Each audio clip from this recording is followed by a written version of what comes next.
Shri TV ప్రేక్షకులకు నమస్కారం. నేటి ముఖ్యాంశాలు. మహారాష్ట్రలో భారీ వర్షాలతో గోదావరికి పోటెత్తిన వరద. కాళేశ్వరం దగ్గర ఉధృతం. గోదావరి ప్రాణరహిత. మేడిగడ్డ ఇన్ఫ్లో అవుట్ఫ్లో 8.19 లక్షల క్యూసెక్లకు 85 గేట్లు ఎత్తివేత. దిగువకు నీటి విడుదల. కాళేశ్వరం దగ్గర ప్రస్తుత నీటి మట్టం 11.5 మీటర్లు. కాళేశ్వరంలో నీట మునిగిన జ్ఞానసరస్వతి దీపాలు.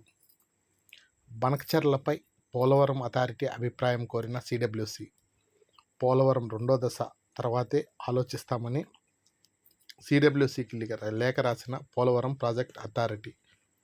2 ప్రాజెక్టుల డిపిఆర్లలో మార్పులు అవసరమన్న పిపిఏ.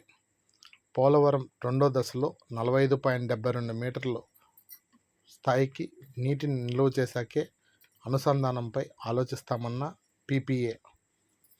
హైదరాబాద్ 51కి చేరిన కల్తీ కల్లు బాధితులు. గాంధీ ఆసుపత్రిలో 15 మంది బాధితులకు చికిత్స.